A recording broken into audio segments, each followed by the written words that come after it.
Hello and welcome to the class experiment where I hope you find this to be an interesting article. This is from Daily Motivation News. For some reason, that keeps popping up on my feed, but then again, the subject matter did actually grab my attention. 7 habits of people who are raised by cold and uncaring parents, according to psychology. Now, I don't know how much credibility we can give to this, considering who is in psychology, who gets these degrees and leads in this science. It tends to be people with their own psychiatric issues, want to learn more about it, and then decide, I might as well just get a degree in this, because that's going to work out well. Melody Glass. This came out April 25th. So let's get on with the article. There's a profound difference between growing up with loving parents and those who are cold and uncaring.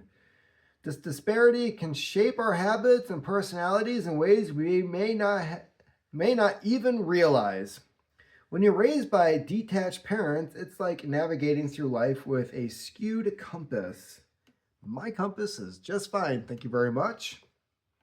According to psychology, there are certain habits that are common among people who grew up in such environments, and recognizing these patterns can help us understand ourselves better or empathize with those who have had similar experiences. In this article, we'll explore 7 of these habits, shedding light on these unseen impacts of less than warm childhood.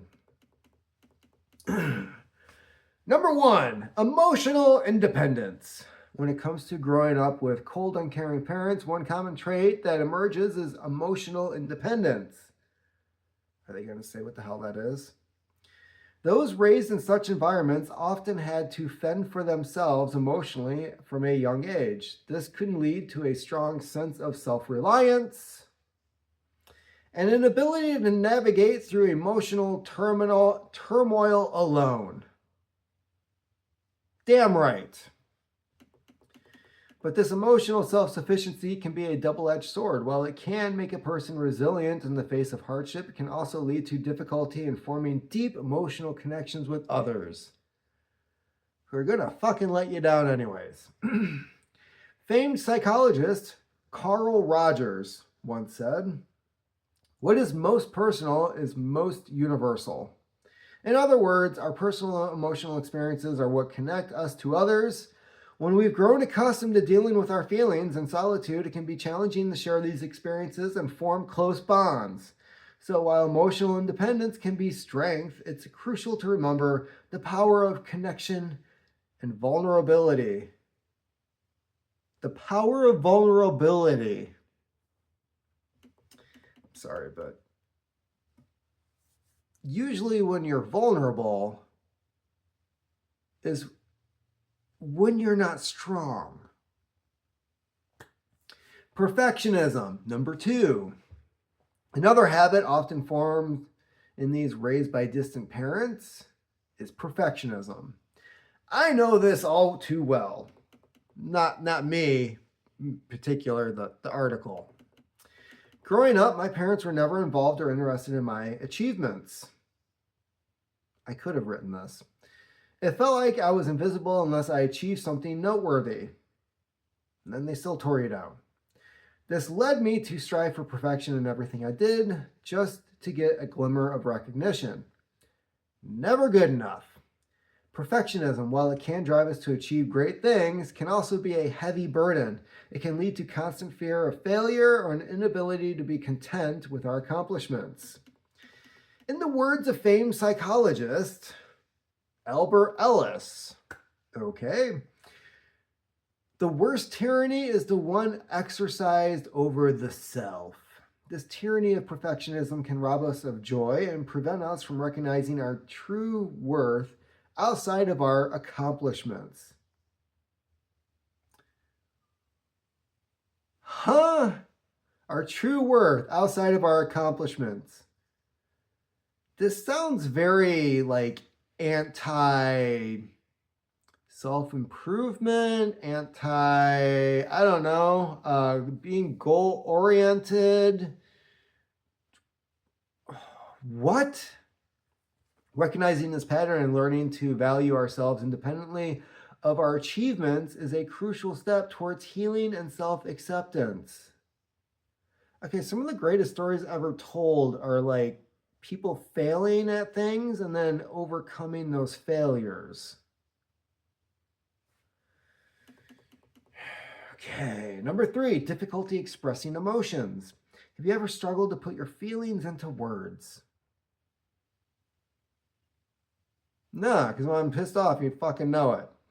I certainly have. Growing up with cold, uncaring parents often means growing up in an environment where emotions are not discussed or acknowledged.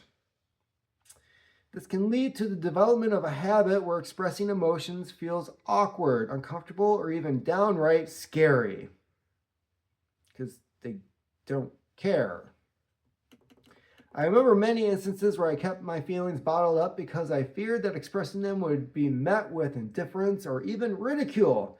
This struggle is all too familiar for those of us who grew up in emotionally cold households. The renowned psychologist Carl Jung. What you resist, persist. Okay, was he like trying to make the first rap album? What you resist, persist. Okay, by suppressing our emotions or struggling to express them, we are not making them disappear. Instead, they continue to affect us, often in ways we don't realize. Number 4, constant self-doubt. Oh, I know this one so well. An interesting study done by psychologists at the University of Texas found a significant correlation between parental rejection in childhood and self-doubt in adulthood. I see this a lot at work too. Oh, yes. Especially the kids that are coming up from single parent households. A lot of self-doubt. I don't know if I really should be doing that. Dude, could you just pull the dipstick out of the... Now, you read the bottom of the stick. Oh, I don't know. Is it low? Is it high? I don't know. Jesus Christ. The simplest things. Like, they refuse to even, like, trying to figure out how to do it. Can't check your own oil. I'm not even saying change the oil. I'm saying these kids, they can't even pull the dipstick out, read the end of it, and go, yeah, I'm about a quart down. Gonna have to put a quart in. Huh. Put the stick back in. Too much. Imagine them with, like, I don't know, a pregnancy test. Both of them are on there, but I don't know. But it says there might be a false positive. Oh my God. This resonates with many who are raised by cold, uncaring parents. When those who are meant to love and support us unconditionally instead dismiss or reject us, it can lead to a persistent feeling of self-doubt.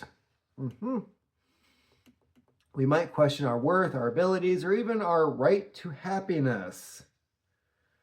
Oh, for fuck's sakes. Right to happiness, this is a thing now? Like, right to happiness. I mean, this can lead to a tendency to downplay our achievements and dismiss our strengths. Sand Hill Cranes are at it again. 5, difficulty trusting others. As you should.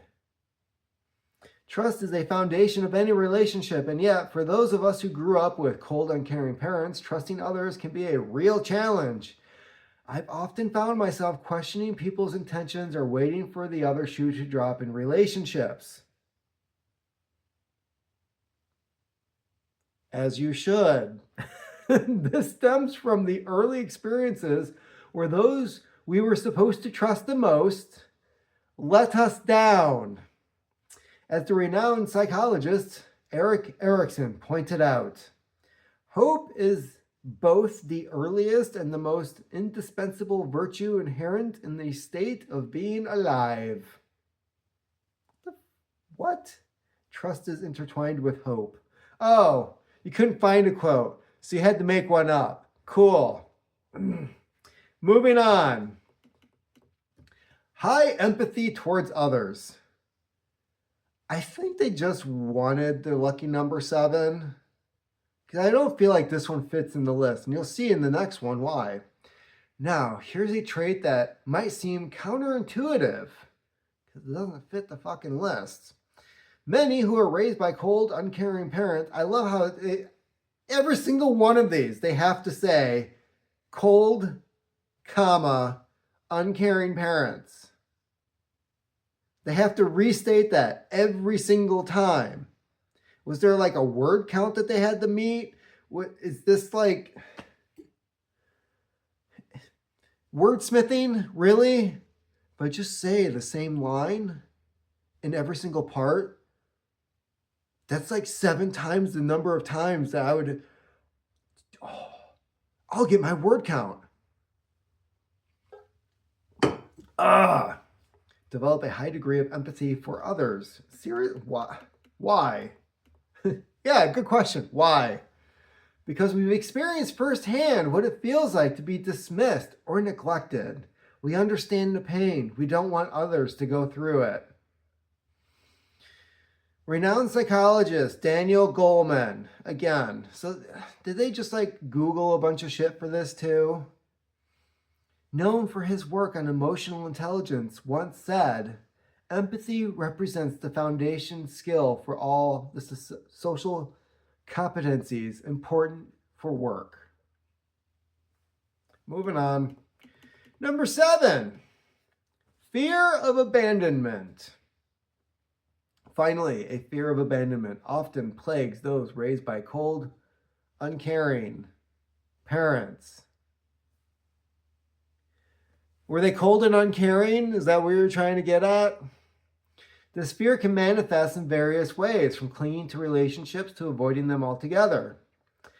As psychologist John Bowlby, the pioneer of attachment theory, once said, what cannot be communicated to the mother cannot be communicated to the self.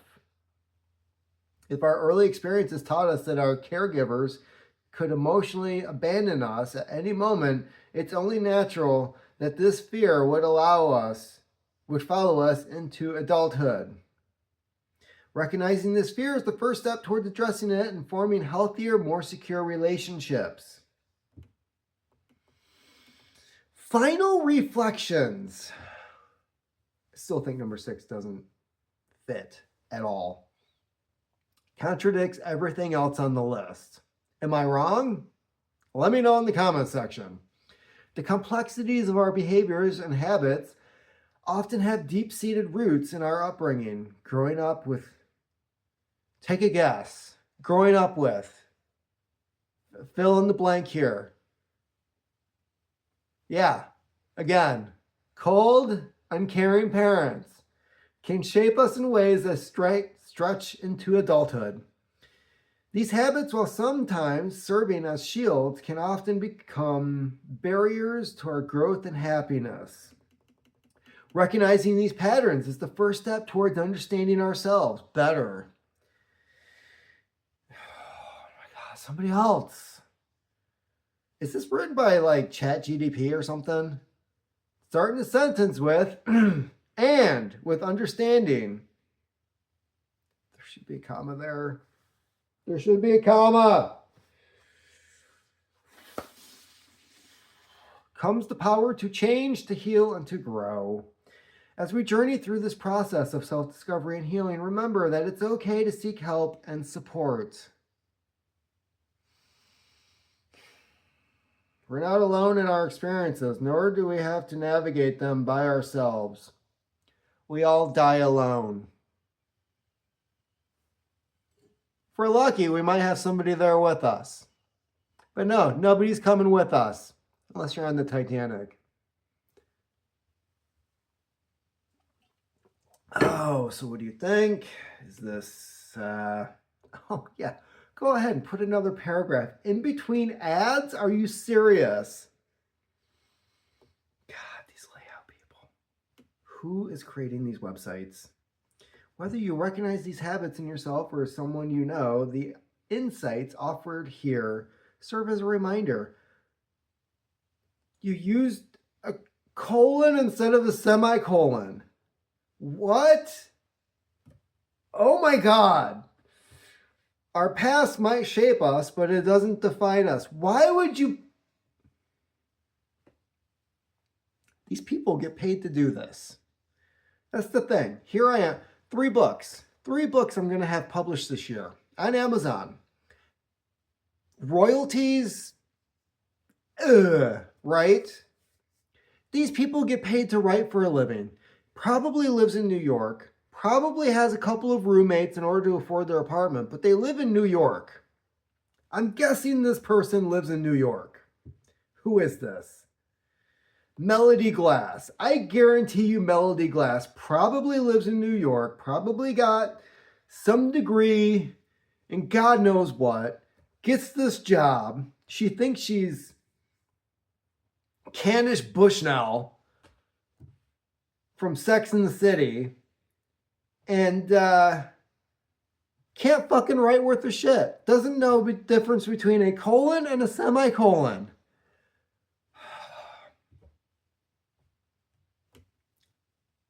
Totally disappointing. And yes, I realize I miss stuff. I don't have an editor. This person probably has an editor. Daily Motivation News probably has an editor on staff to go over this shit. And even they're not picking up on, oh, you started a sentence here with and. How about we, take the capital A out of there, add in a comma. Now you've got a longer sentence. At least it's grammatically correct. What the hell? This person makes probably 6 figures to write shitty articles that, I'm going to point this out again. Cold and uncaring. How many times do we hear the same phrase? Cold, comma, uncaring parents. Cold, comma, uncaring parents. No, this is somebody who had to meet their word count for the day. Didn't bother editing towards the end of this. Was just like, and I'm done. Time to go out for my morning cappuccino latte grande enema. And this is what we get. Freaking unbelievable. Anyways, as for the content of the article, doesn't really say where they got this list of stuff from, other than they compiled it together. And again, number 6 doesn't fit the rest of what they were saying about these types of people. But according to psychology, she snipped some quotes, even the quotes that didn't really fit. She tried to squeeze them in there. She pounded a square peg into a circle hole, if you will. And now, I'd like to know where she got this list from. Because, is this from an actual psychology article in some journal somewhere? Like, where did this initially come from? There's nothing other than, I think she made a list. I think she added some quotes, needed some added words to get to her word count for the day to justify her paycheck. And some of this I do believe is true. Okay. I think some of this is actually found to be based on reality. However, I think she needed that magic number 7 in the title. I can't have 6. No. Lucky number 7. Lucky number 11. Great movie, by the way. But no, I think most of this is actually true. It's just not really finding the evidence behind it. And perhaps she's trying to send a message to mom. I don't know. Let me know what you think in the comments. Is this true? Does this fit you? Is it inaccurate? Is it a bunch of bullshit? Let me know. Keep on typing.